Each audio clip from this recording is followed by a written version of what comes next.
जिन्न कौन है? इस्लाम में यकीन रखने वाले हर मुसलमान को पता है कि अल्लाह ने इंसानों के अलावा और भी बहुत सी मखलूकात पैदा की है।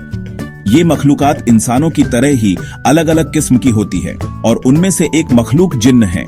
जिन्न का जिक्र इस्लामी तालीमात में कई जगहों पर मिलता है और ये एक अहम हिस्सा है इस्लामी मान्यताओं का। जिन्न एक ऐसी मखलूक है जो आग से बनाई गई है। ये बात कुरान और हदीस में साफ तौर पर बताई गई है। जिन्हों की तासीर और उनकी फितरत इंसानों से बिल्कुल अलग होती है।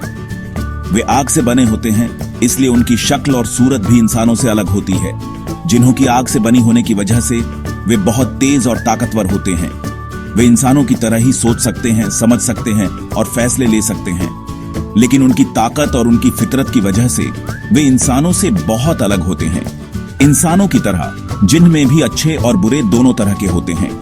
कुछ जिन्न नेक होते हैं और अल्लाह की इबादत करते हैं, जबकि कुछ जिन्न शैतानी होते हैं और इंसानों को नुकसान पहुंचाने की कोशिश करते हैं। ये जिन्न इंसानों के लिए खतरनाक हो सकते हैं और उन्हें परेशान कर सकते हैं।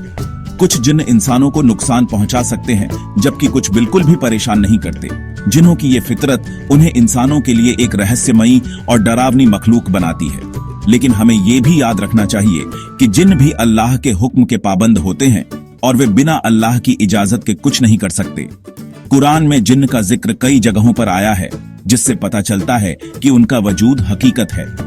कुरान में जिन्हों के बारे में कई कहानियां और वाक़े मिलते हैं जो हमें बताते हैं कि जिन्न किस तरह से इंसानों के साथ ताल्लुक रखते हैं और उनकी जिंदगी पर असर डाल सकते हैं। हमें हमेशा याद रखना चाहिए कि अल्लाह ताला सबसे ताकतवर है और जिन्न भी उसी के हुक्म के पाबंद हैं।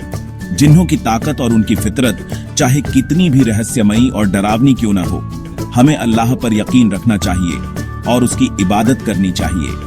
अल्लाह की रहमत और उसकी ताकत के सामने जिन्न कुछ भी नहीं है।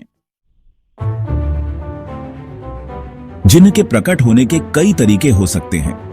जिन्न, जो रहस्यमयी और अदृश्य प्राणी माने जाते हैं, विभिन्न रूपों में हमारे सामने आ सकते हैं। उनकी उपस्थिति का एहसास हमें कई बार अजीब और डरावने तरीकों से होता है।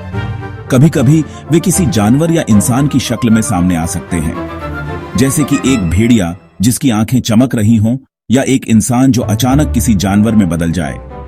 यह सब हमें भ्रमित और भयभीत करने के लिए हो सकता है। कभी कभी वे अजीबोगरीब आवाजें निकालकर या चीजें हिलाकर अपनी मौजूदगी का एहसास कराते हैं, जैसे कि एक खाली कमरे में अचानक दरवाजा खुलना या कोई वस्तु अपने आप हिलना। ये सब संकेत हो सकते हैं कि जिन्न हमारे आसपास हैं। यह भी मुमकिन है कि वे सपने में आकर हमें डराने या बहकाने की कोशिश करें। कई बार लोग बताते हैं कि उन्होंने अपने सपनों में अजीब और डरावनी छवियां देखी हैं जो उन्हें परेशान करती हैं। यह भी जिन्न की एक चाल हो सकती है। हमें हर वक्त चौकन्ना रहना चाहिए और अल्लाह से बुरी नजर से बचाव की दुआ मांगते रहना चाहिए। जिन्न से बचने के लिए हमें अपनी आस्था को मजबूत रखना चाहिए और नियमित रूप से प्रार्थना करनी चाहिए। यह हमें नकारात्मक शक्तियों से सुरक्षित रख सकता है। अगर कभी आपको ऐसा लगे कि आपके आसपास कोई जिन्न मौजूद है या उसने आपको दिखाई दिया है, तो घबराएं नहीं। सबसे पहले अल्लाह का नाम लेकर औज़ु बिल्लाहि मिनश शैतानिर रजीम, औज़ु बिल्लाहि मिनश शैतानिर रजीम 3 बार पढ़े। इसके बाद सूरह फालक और सूरह नास पढ़े। अगर फिर भी आपको खतरा महसूस हो तो अपने घर के किसी बड़े को बताएं और अल्लाह से मदद की दुआ मांगे। हजरत अबू हुरैरा रज़ियल्लाहु अन्हु से रिवायत है कि रसूल अल्लाह सल्लल्लाहु अलैहि वसल्लम ने फरमाया, तुम्हारे घर तुम्हारे लिए अमानत हैं, इसलिए अपने घरों में दाखिल होते वक्त अल्लाह का नाम लेकर दाखिल हों। यह एक महत्वपूर्ण हदीस है जो हमें यह सिखाती है कि हमारे घर हमारे लिए एक पवित्र स्थान है। जब हम अपने घर में प्रवेश करते हैं तो हमें अल्लाह का नाम लेकर प्रवेश करना चाहिए। यह न केवल एक धार्मिक कर्तव्य है, बल्कि यह हमारे घर को बुराइयों से भी बचाता है। और खाना खाते वक्त भी अल्लाह का नाम लेकर खाना शुरू करें। सही मुस्लिम। यह हदीस हमें यह भी सिखाती है कि हमें अपने भोजन की शुरुआत अल्लाह के नाम से करनी चाहिए। जब हम अल्लाह का नाम लेकर खाना शुरू करते हैं तो हमारा भोजन बरकत वाला हो जाता है। यह हमारे दिल और दिमाग को शांति प्रदान करता है और हमें यह याद दिलाता है कि हमारा हर कार्य अल्लाह की कृपा से ही संभव है। इस हदीस से हमें यह सीख मिलती है कि हमें अपने घरों में दाखिल होते वक्त और खाना खाते वक्त अल्लाह का नाम लेना चाहिए। यह हमें यह भी सिखाता है कि हमारे घर और हमारे भोजन दोनों ही अल्लाह की अमानत हैं। हमें इनकी कद्र करनी चाहिए और इन्हें पवित्र रखना चाहिए।